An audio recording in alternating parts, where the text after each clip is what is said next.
Bonjour à tous et bienvenue pour les résultats de ce sondage sur les sidekicks comiques que nous avons organisé avec Mayolek. Salut à tous et bienvenue pour ces nouveaux résultats de sondage.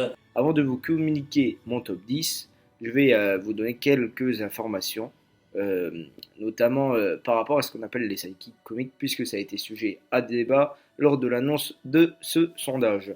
Alors ce qu'on appelle les sidekicks comiques, c'est tout simplement les personnages qui ont comme caractéristique première d'être comiques avant d'être des personnages de soutien. Et sujet à débat, on est d'accord. C'est pour ça qu'on s'est mis un peu d'accord avec Johan sur les personnages qu'on mettait dans les personnages comiques et ceux qu'on ne mettait pas.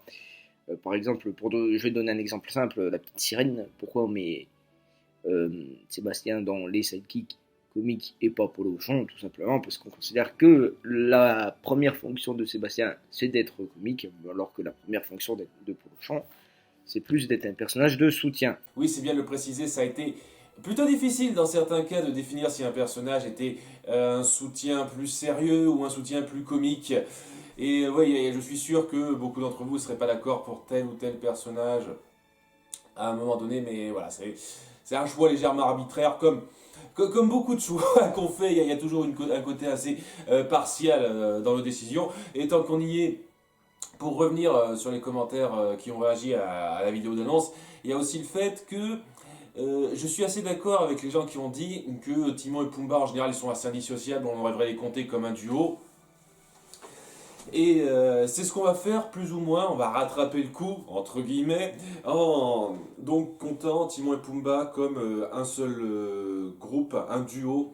Hein, donc ce sera juste un seul personnage, entre guillemets, de notre liste, comme Big Ben et Lumière. Bon, je vous cache pas que pour moi, Big Ben et Lumière, ça restait quand même deux personnages qui arrivaient à se distinguer un peu l'un de l'autre, mais je reconnais que, étant donné qu'on juge leur statut en tant que sidekick comique, la comédie autour de ces deux-là, c'est très principalement quand ils sont en duo, faut dire ce qui est. Donc ouais, on va compter Timon et Pumba et Big Ben et Lumière comme des duos, donc ce sera plus qu'un seul personnage dans cette liste-là.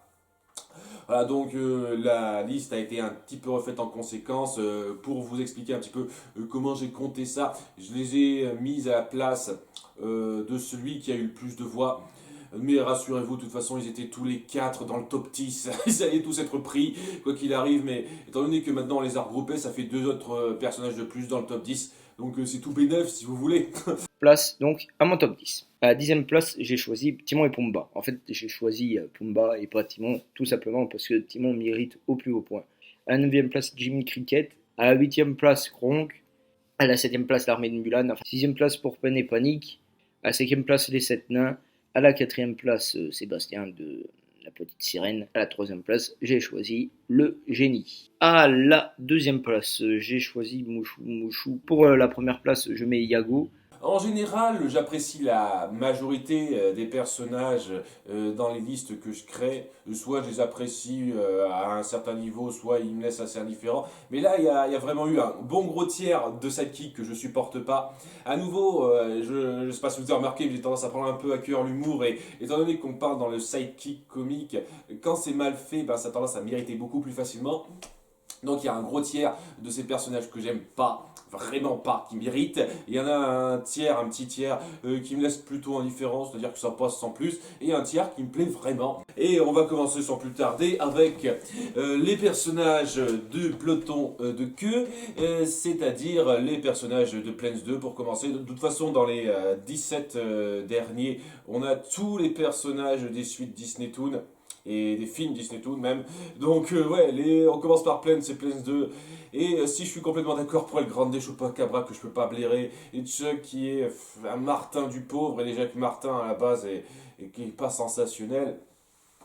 Je suis un peu, un tout petit peu déçu pour Lil Dipper parce elle est drôle, elle a une personnalité un peu piquante, pas sensationnelle, mais elle aurait pas mérité d'être si mal placée. Mais je pense que c'est surtout dû au désintérêt envers ce film que par rapport à la qualité du personnage en lui-même. Ensuite, nous avons Benjamin de la Petite Sirène 3.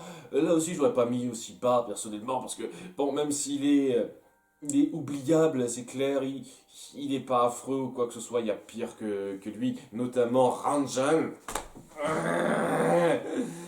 mon Dieu, le gamin bruyant qui se force à être là, c'est ce genre de choses que je déteste au plus haut point. C'est-à-dire que quand certains films se sentent le besoin d'attirer les enfants, en créant un enfant comme eux. Voilà, et le seul but de cet enfant, c'est juste d'avoir un espèce de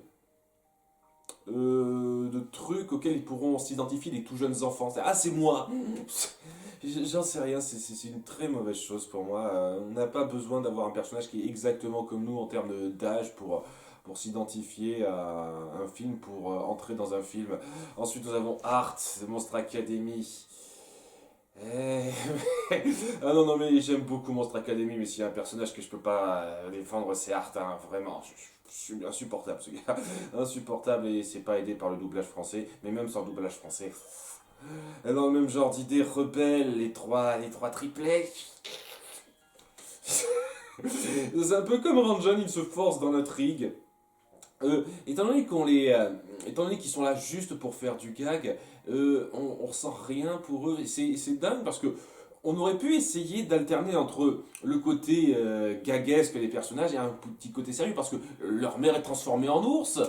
Eux-mêmes ils se transforment en ours, eux-mêmes ils risquent d'être maudits pour toujours, mais on traite jamais ça au sérieux. Jamais rien n'est fait au sérieux autour d'eux. Ce qui les rend désagréables parce qu'ils sont censés avoir une connexion avec les personnages. C'est censé être les frères de Mérida et les fils d'Elinor. Mais non.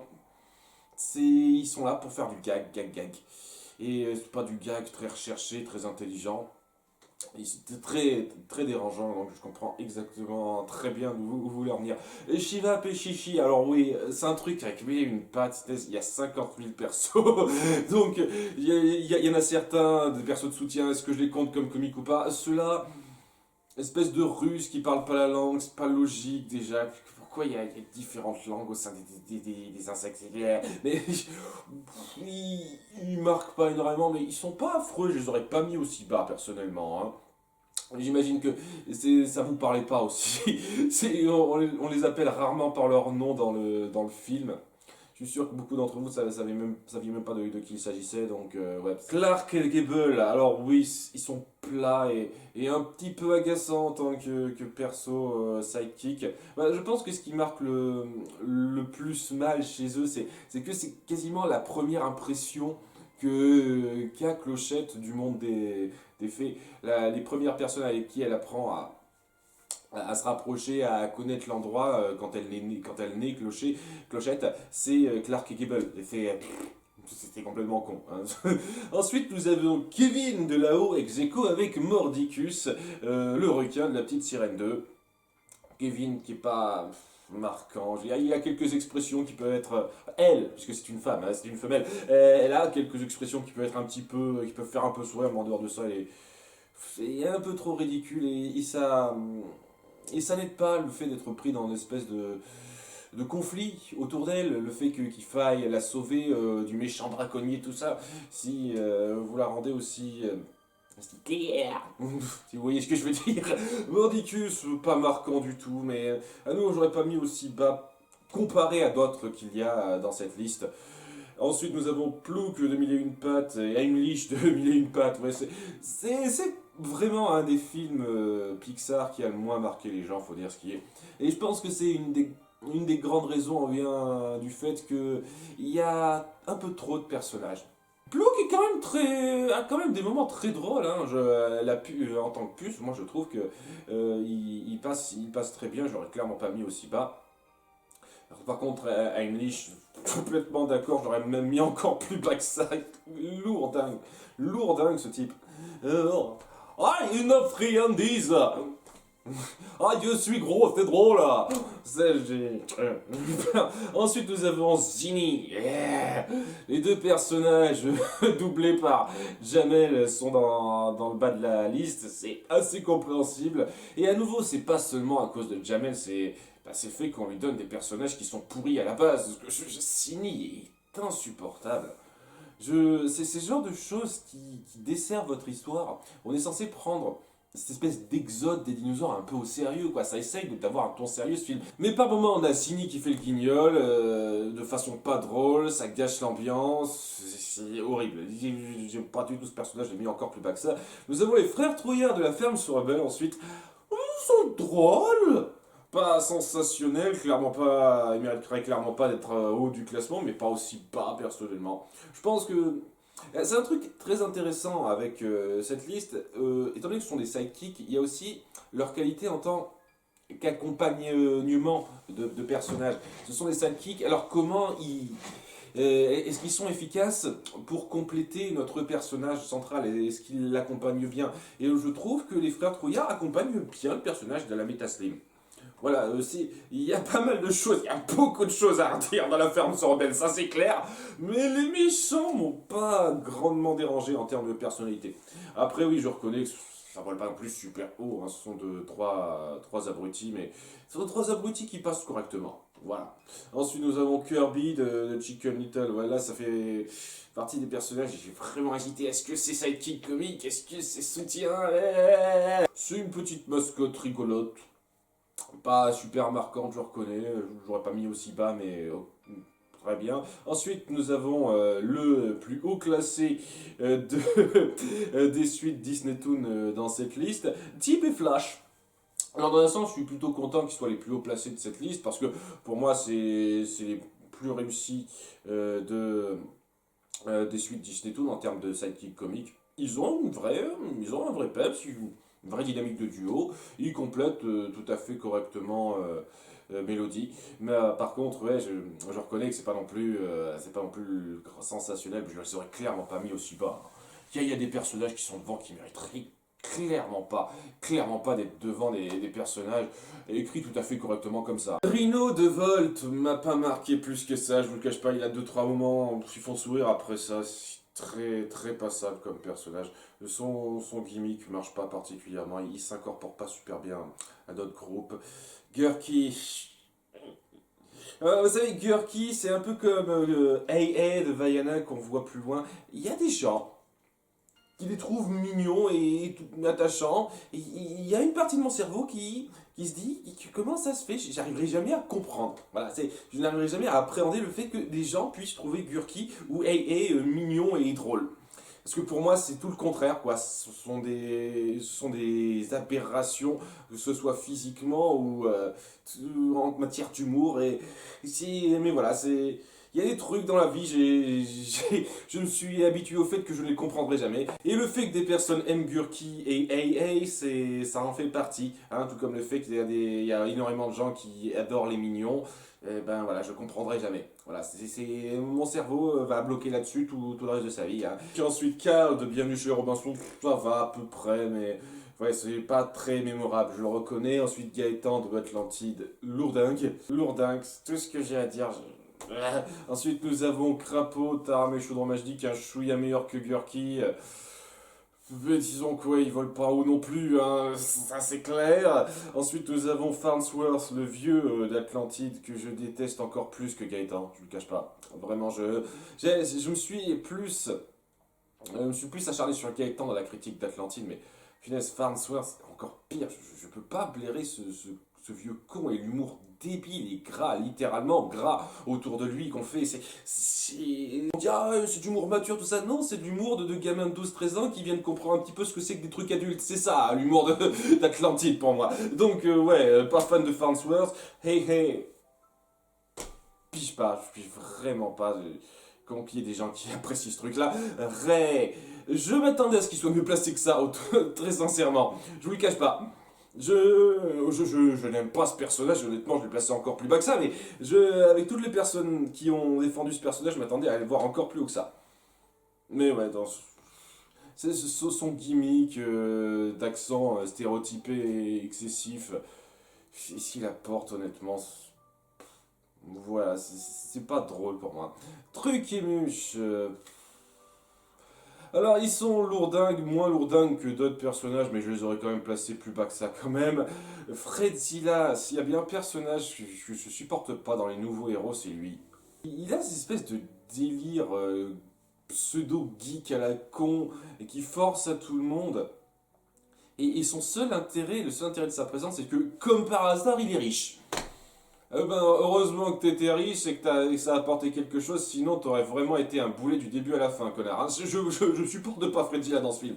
Les autres personnages, je n'ai aucun problème avec eux, mais alors lui, Madame Placard, je peux reconnaître le côté un peu frais, entre guillemets, du personnage. C'est-à-dire que oui, c'est pas tous les jours dans un film Disney pour enfants qu'on a un personnage de comique de service qui est une vieille rabougrie, hein, sachant qu'on a déjà quand même connu ça avec Monstres et compagnie, mais ouais, c'est dans un genre un petit peu différent, et donc j'avoue que c'est assez frais, mais une fois qu'on a passé la nouveauté, ça n'a rien de transcendant pour moi. Cela étant, ouais, c'est le meilleur personnage des trois, c'est clair et net, dans Atlantide, donc elle mérite un petit peu d'être au-dessus des deux autres. Ensuite, Johanna de Bernard et Bianca 2, elle m'a pas du tout marqué. Personnage. À nouveau, ça fait des lustres que j'ai plus vu Bernard et Bianca au pays des kangourous, donc je vous le cache pas, mais pas particulièrement marqué. Victor Hugo et Laverne du Bossu Notre-Dame. Je vais vous dire, pourtant que je n'aime pas ces personnages, si je devais les comparer à ce que Disney a fait en termes de sidekick comics, c'est loin d'être les pires. Vraiment, quoi, ils me plaisent pas parce que ça part sur des espèces de gags pas très intelligents et mais vous savez quoi?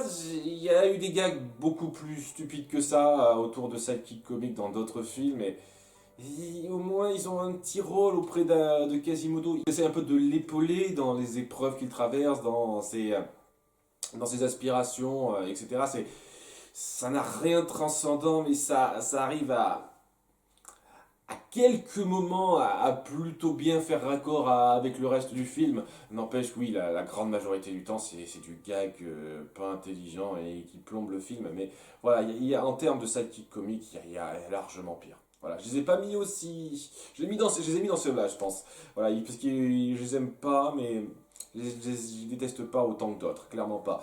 Nous avons Sven de la Reine des Neiges, sympatoche. M'a pas marqué plus que ça, mais sympatoche. Je fais un duo intéressant avec Christophe. Pampan de Bambi, je m'attendais à ce qu'il soit plus haut placé que ça.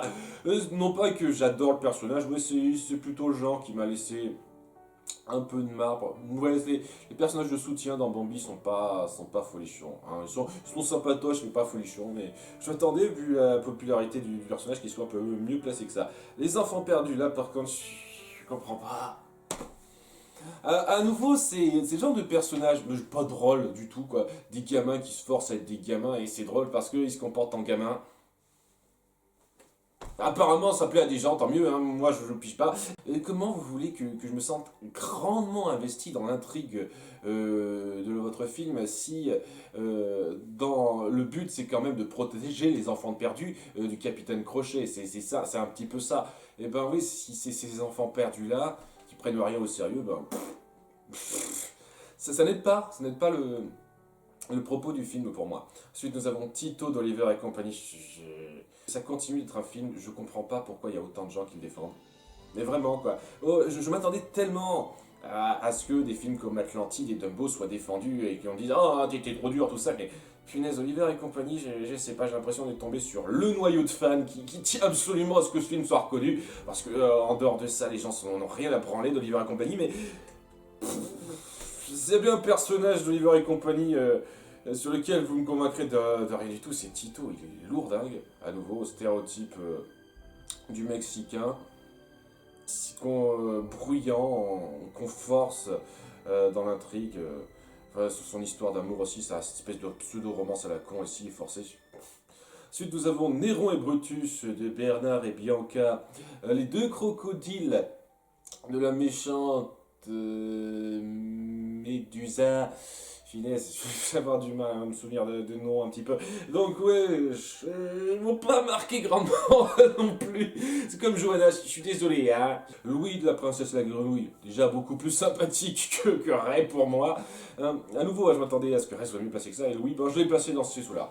Un petit peu plus haut même, parce que ouais, il a quand même pas mal de moments relativement drôle, rien de sensationnel, faut dire ce qui est, c'est pas un personnage ultra mémorable, mais il a suffisamment de moments sympathiques. Et on joue sur son petit problème de façon assez plaisante pour que il arrive à rester un petit peu marquant. Les corbeaux, un peu de la même chose, j'ai envie de dire. Le problème avec les corbeaux, c'est qu'ils apparaissent très peu, et donc c'est juste, quoi, 10-15 minutes de film. Et pour leur apparition, ils passent correctement. Il y a certains gags autour d'eux qui sont pas trop mal. Après, je les trouve pas sensationnels. Ils ont une bonne idée avec la plume placebo, mais en dehors de ça. Orville et Wilbur de Bernard et Bianca 1 et 2. Alors, bon, si vous ne le savez pas, Orville et Wilbur sont des noms d'aviateurs. Donc c'est deux frères aviateurs qui portent ces noms-là. Donc c'est une référence assez intelligente, assez sympathique à ce niveau-là. M'ont pas marqué plus que ça. En fait, j'ai même plutôt un mauvais souvenir du deuxième Wilbur qui était un peu trop lourdeau dans le second film. Alors que dans le premier film, le premier était oubliable, un peu creux et oubliable. Dans le second film, Wilbur était lourdeau. Voilà, c'est. Ah, on force son accent un peu plus ridicule que le premier. Il doit faire des trucs gaguesques forcés. À la fin, quoi, ça se termine sur les œufs qui éclosent, les œufs de l'aigle qui éclosent, alors qu'il les couve. C'est ça le final de Bernard et Bianca 2. Je ne comprendrai jamais les gens qui disent que ah, c'est un classique Disney sous-estimé. La narration est loin de voler très très haut à certains moments. Ça fait pas un mauvais film, nous sommes bien d'accord, hein, mais voilà, Wilbur, c'est un des personnages qui justifie le fait que j'ai du mal à comprendre en quoi ce film est jugé comme une espèce de classique incompris. Pour moi, c'est un film correct sans plus, avec une très belle animation, je ne le nie pas. Mais en dehors de ça, en termes de narration et de personnages. Ensuite, nous avons les trois animaux de la forêt dans Pocahontas. Ok, je vais dire un truc. Fleet, ça passe. Voilà, je le trouve pas extraordinaire, ce petit Zozio, mais il passe.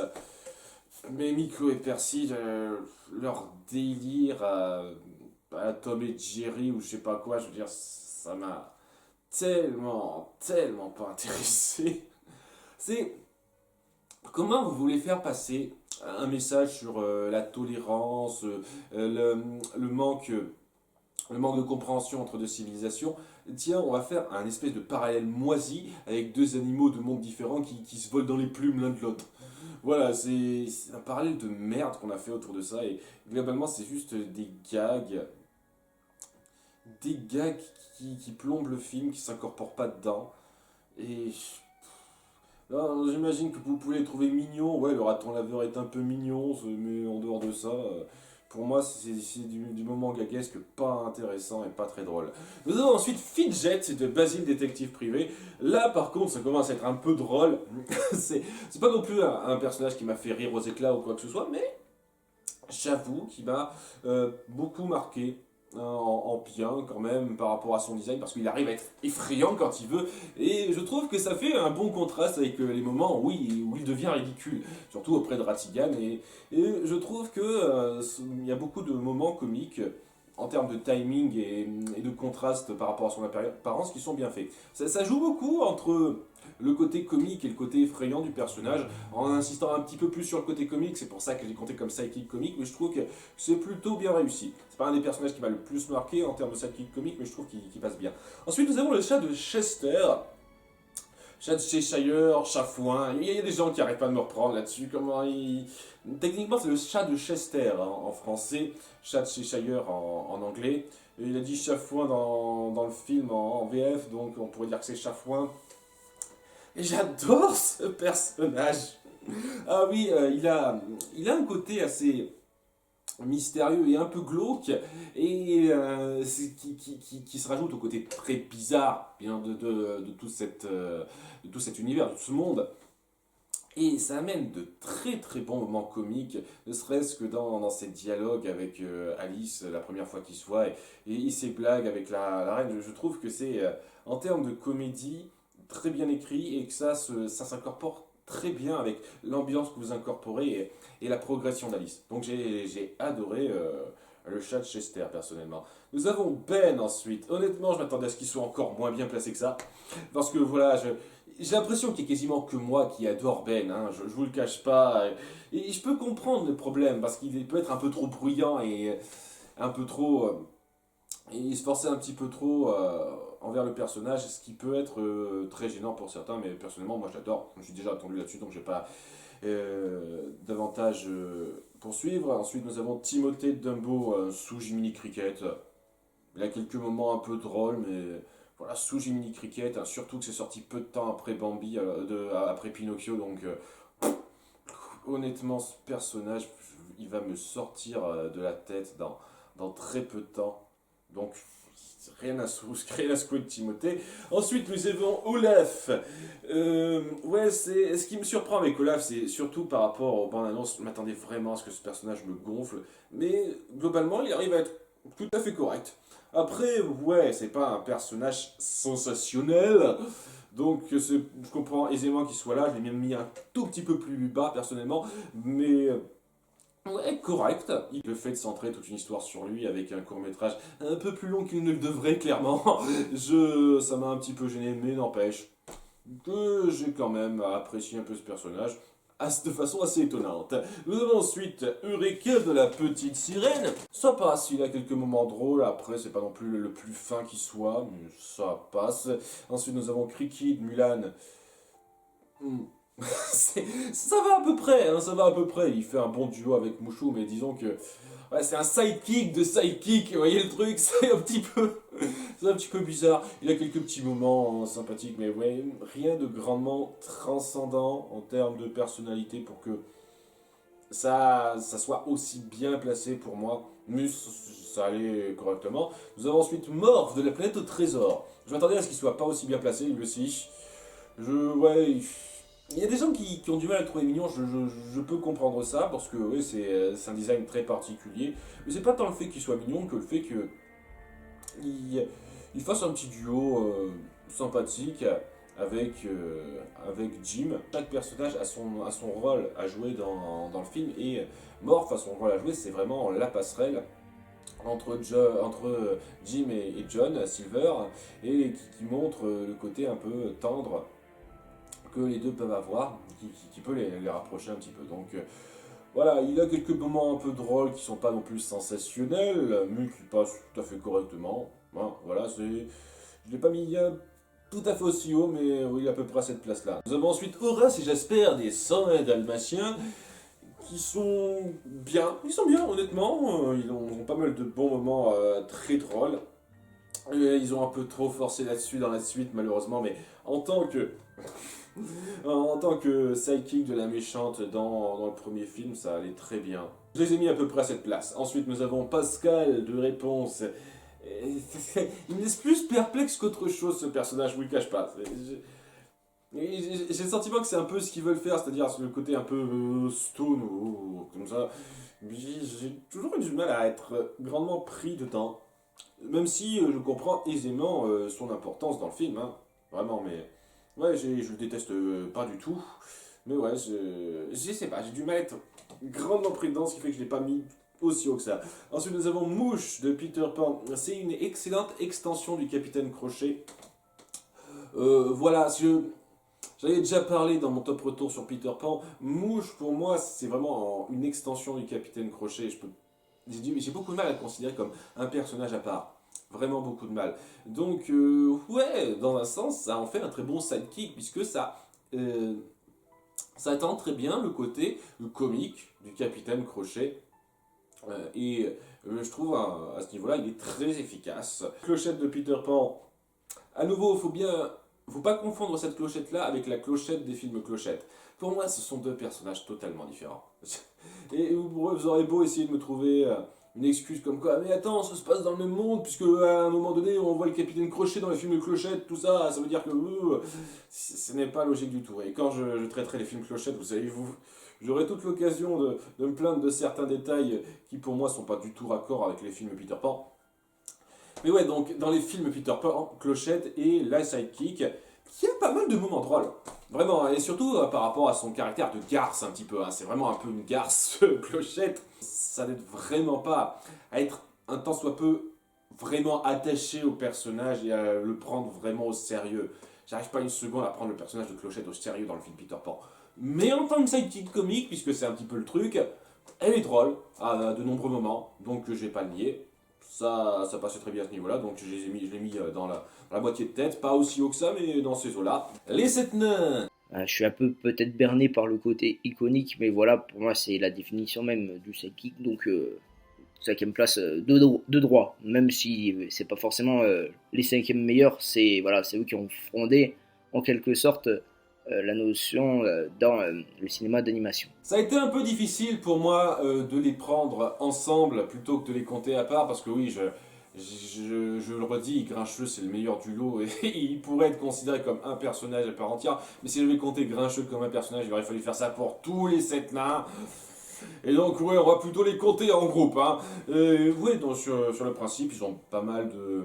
Une bonne routine comique s'incorpore moyennement au récit global, personnellement. Mais bon, le récit global se prend à moitié au sérieux, c'est ça le problème du film Blanche-Neige, pour moi. Mais bon, c'est autre époque, tout ça, on va me dire. Mais oui, en termes d'humour, ils ont de nombreux moments qui sont très forts, hein, qui marchent très bien, donc je comprends qu'ils soient aussi bien placés. Triste cire de Robin des Bois, j'aime bien. Après, ça fait un petit moment que j'ai pas vu, j'ai pas tardé à me le revoir, Robin des Bois, pour un Disney film, mais ouais, j'aime bien, dans mes souvenirs, il avait pas mal de bons moments de discussion, de duo avec le prince Jean, ça passait très bien. Le fou de La Belle et la Bête a pas mal de bons moments lui aussi. Il complète bien Gaston hein, avec ce côté fan club très bien fichu, je trouve. J'aime bien le côté tout le monde adulte Gaston qui est traité au début plus comme quelque chose de très léger, plus une blague qu'autre chose, et plus ça avance, plus on voit le côté néfaste et affreux de la chose. Et le fou illustre très bien le côté un peu gaguesque du début, de la première moitié. Et en ça, je trouve qu'il est très bien réussi. Ensuite, nous avons les Troyennes du Roi Lion. De très bons moments comiques, ceux de là. Ces trois-là.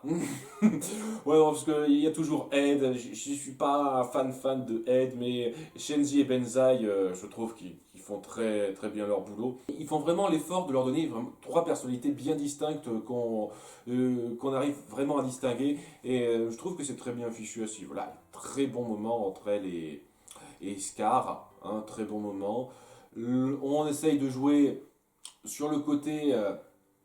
Sur le côté effrayant de ces personnages-là, où ils peuvent aller, même si la plupart du temps ce sont quand même des personnages plutôt à but comique.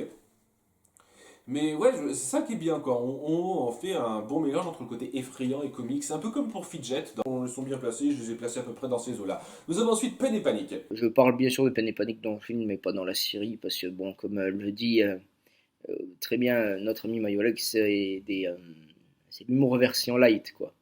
Et donc oui, dans le film, ils sont drôles, un peu à la manière de Kronk, et je les trouve moins lourds. Donc c'est pour ça que je les place devant. Moi, je les aime bien. Après, je ne sais pas, je les ai pas mis aussi haut que ça.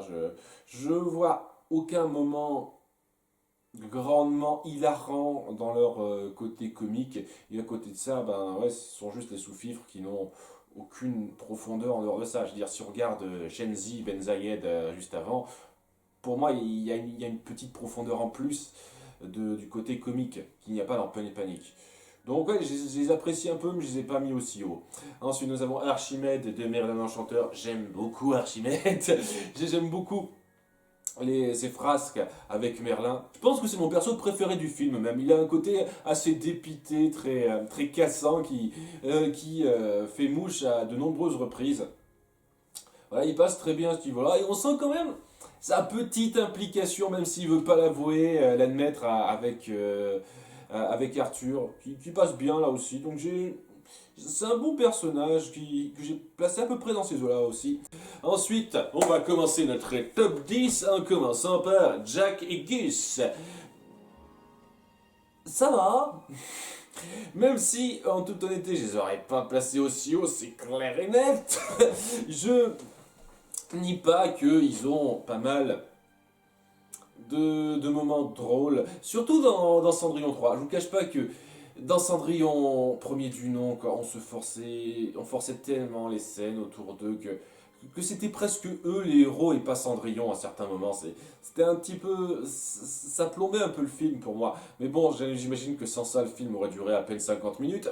Mais ouais, c'était un petit peu dommage euh, quand les sidekicks comiques prennent un petit peu trop la vedette.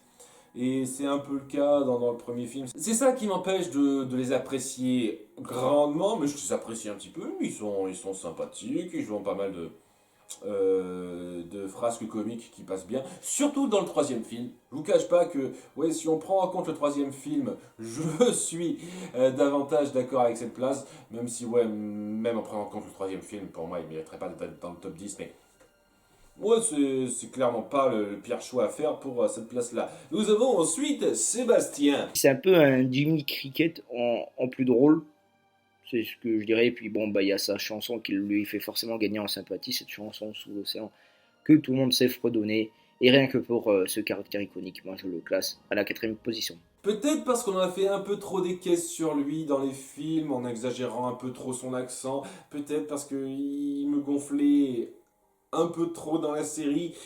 J'arrive pas à adorer ce personnage autant que d'autres. Voilà, je ne le déteste pas. Je trouve dans le premier film surtout qu'il a de bons moments trolls bien fichus. Et oui, son lien avec Ariel est plutôt joli, plutôt touchant. Hein, pas de quoi fouetter un chat, et c'était quand même assez joli. Mais je sais pas, il y a un truc dans ses interactions, dans ce qui a été fait autour du personnage, étant donné qu'il y a eu énormément de films et la série et tout, qui fait que je suis pas autant pris dans Sébastien que la plupart des gens. Mais ouais, je comprends cette place parce que c'est quand même un personnage iconique dans le genre. Et dans le même genre, nous avons Jiminy Cricket. Difficile à dire si c'est vraiment un personnage comique ou de soutien. Bon, on l'a mis dans les personnages comiques, à vous de juger. Moi, je trouve que c'est un personnage très intéressant, un peu dans sa tourmente personnelle, alors qu'il doit s'occuper en plus du personnage de Pinocchio, qui lui aussi est tourmenté. Bref, les problématiques autour de ce personnage m'intéressent grandement, c'est pour ça que je le place à 9e place. Alors, j'en ai déjà parlé, j'adore Jiminy Cricket. Dans Pinocchio, il a énormément de bons moments comiques. Bon, son lien avec Pinocchio, contrairement à Hugo, je ne vois pas de grands moments d'émotion très très forts à ce niveau-là. Bon, on sent quand même qu'il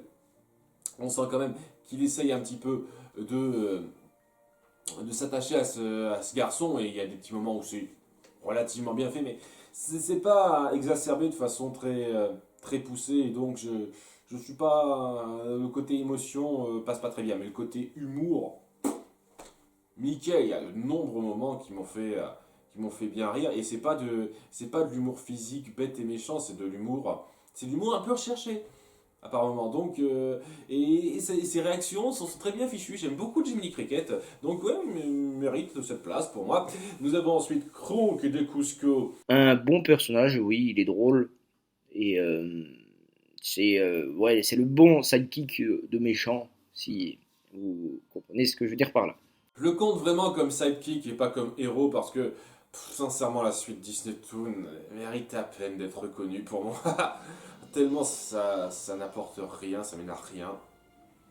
Et c'est ridicule, mais j'imagine que c'est le but. On crée une histoire ridicule parce que voilà, c'est comique, tout ça. Mais voilà, c'est du sous-humour par rapport au premier film. Mais dans le premier film, punaise, il est parfait. Kronk est parfait dans ses interactions, dans son côté ange d'épaule, diable d'épaule. On joue là-dessus, sur ce cliché, mais c'est très bien fait aussi. Le moment le plus drôle du film, hein, autour de Kronk, c'est le moment où il se rappelle d'où il a vu Pacha. Si vous vous souvenez du film, vous devriez avoir cette scène en tête. Hilarante, hilarante.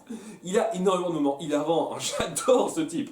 Donc ouais, je l'aurais mis encore plus haut que ça personnellement. Mais ouais, qu'il soit dans le top 10, c'est déjà génial. Ensuite, nous avons, bien entendu, Timon et Pumba. Il fallait qu'ils soient là. Pumba, ça reste un personnage très sympathique, notamment dans le troisième film, même si je regrette qu'on insiste un peu trop sur le côté un peu dégueu. Je trouve que c'est dommage, parce qu'il a une plus forte profondeur que ça. C'est un personnage que j'apprécie au niveau du caractère. À savoir que, comme à la base on a voté pour un personnage différemment, il faut savoir que Timon était numéro 6 et Pumba numéro 8. Voilà, donc vous le savez, c'est très très proche. Et je vais vous dire une chose, je les apprécie bien, je comprends très bien qu'ils soient à cette place-là. Alors je sais pas, est-ce que du fait qu'on les a comptés individuellement, est-ce que ça a joué sur le fait qu'ils soient pas dans le top 3? Est-ce que si on les avait comptés ensemble, ils auraient été dans le top 3? Je ne sais pas, je ne sais pas. Je vais pas nier une seconde qu'ils ont de bons moments comiques, très forts. Ce sont pas les plus grands sidekicks comiques jamais faits par Disney. Et je suis content de voir que, pour une fois, apparemment, à nouveau, puisqu'on les a comptés individuellement, les gens sont pas allés jusque-là. Mais ils sont quand même cool à suivre et il y a une très bonne dynamique de duo entre eux. Je comprends très bien cette place. Ensuite, nous avons Yao, Ling et Xianpo. Trois personnages qui sont pas si unidimensionnels que ça, et ça c'est quelque chose que je trouve rafraîchissant. Les trois ont leurs bons et mauvais côtés, et voilà, je les trouve très drôles, chacun de leur côté, très drôle. J'aime beaucoup Mulan, mais j'irais pas jusqu'à dire qu'il méritait la 5e place.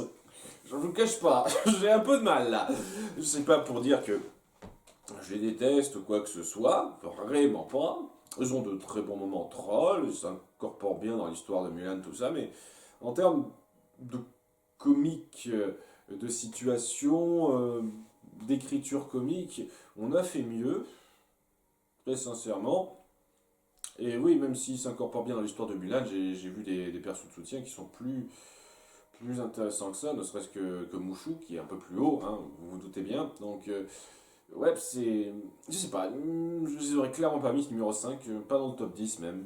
Mais ouais, c'est votre choix, très bien. Ensuite, nous avons Big Ben et Lumière. Ce coup-ci, Big Ben était numéro 9 et Lumière était numéro 4. Donc c'est Lumière qui l'emporte pour vous, c'est un petit peu logique. À nous, je le redis, je pense qu'il y a quand même pas mal de petits moments où ils arrivent à briller individuellement. Big Ben en discutant avec la bête tout seul, et Lumière qui a sa petite romance rapide avec le plumeau.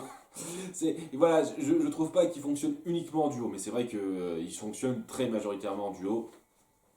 Et ouais, très efficace. Je les aime beaucoup, de nombreux moments.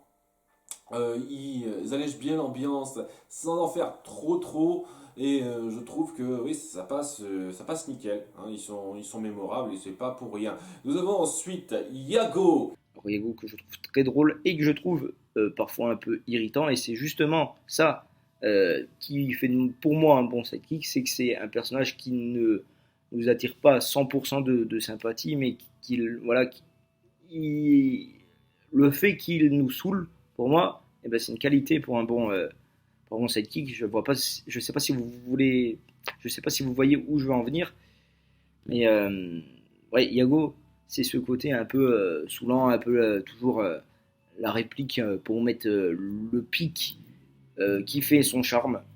Et voilà, moi je le trouve très drôle. Et je trouve que c'est un excellent personnage. Pour moi, un des meilleurs personnages Disney. Je pense qu'il sera clairement dans mon top 10 quand on fera le top des personnages Disney. Enfin, on verra, je réfléchirai au moment voulu. Mon sidekick préféré, un peu pour les mêmes raisons qu'Hugo, parce que bah, c'est une sale enflure au début. Il a un côté enflure dans son comportement que très peu de personnages ont.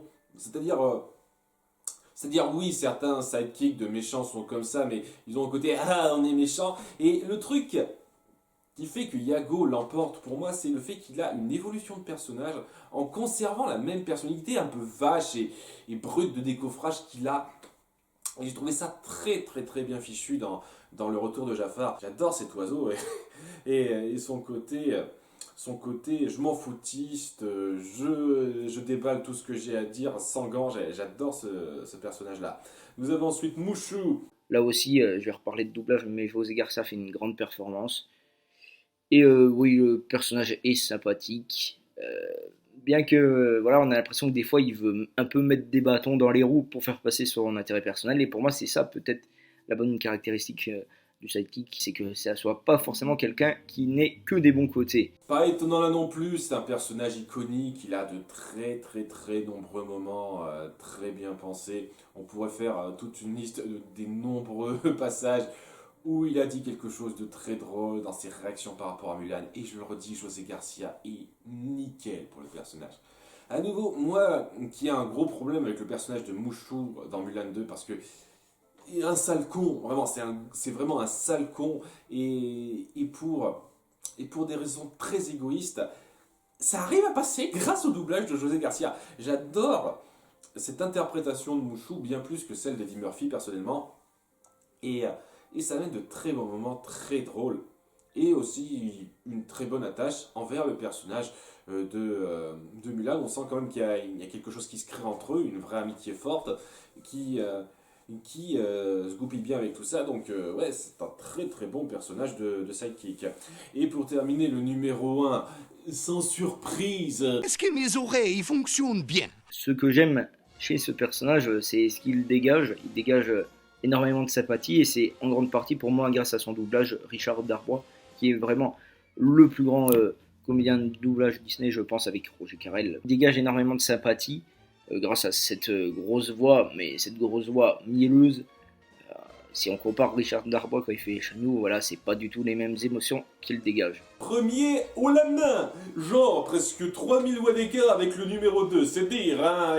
Il n'y a pas photo, c'est tout à fait compréhensible cette place, même si je préfère légèrement Yago et Mushu. Je peux pas nier que le génie, c'est un personnage iconique dont on se souviendra encore, même d'ici plusieurs dizaines d'années. La nouvelle version qu'on va avoir avec Will Smith dans le film live action, peut-être qu'il sera intéressant, mais il battra pas ça et il ne se fera pas connaître plus que ça. Hein, il a énormément de blagues avec un excellent timing grâce en grande partie aux impros de Robin Williams qui passe très bien, et Richard Darbois reprend ça mais nickel. Quand on fait des personnages de sidekick comiques, on peut tomber mais vraiment des fois très bas dans le médiocre, comme on le voit dans cette liste, mais on peut tomber dans le sublime, et avec mes sidekicks préférés c'est le cas. Je veux dire, Yago, Mushu, le génie, Kronk sont nickel, se raccordent bien à l'histoire, sont de très très très bons moments comiques avec un excellent timing, une excellente personnalité pour combler ça. Et dans le cas du génie et d'autres personnages, ça se raccorde très bien à l'histoire, ça s'incorpore très bien au récit. Le génie a une backstory qui n'est pas non plus complètement grotesque, etc. Et on ne le crée pas juste pour créer des blagues. On joue sur sa relation amicale avec Aladdin, et ça amène à une excellente conclusion de fin sur son personnage. Donc ouais, on comprend aisément cette place, même s'il y a des personnages que je préfère un petit peu, mais ouais, c'était évident qu'il allait tomber numéro 1, et s'il le mérite un peu. Voilà, c'est la fin de ce sondage. J'espère qu'il vous a plu. Vous avez été 270 à participer. J'espère que pour la prochaine fois, on aura encore plus de mobilisation. En tout cas, je vous dis à très bientôt. Merci à tous d'avoir suivi cette vidéo. Je vous donne rendez-vous le mois prochain pour un nouveau sondage. En attendant, portez-vous bien. Bye.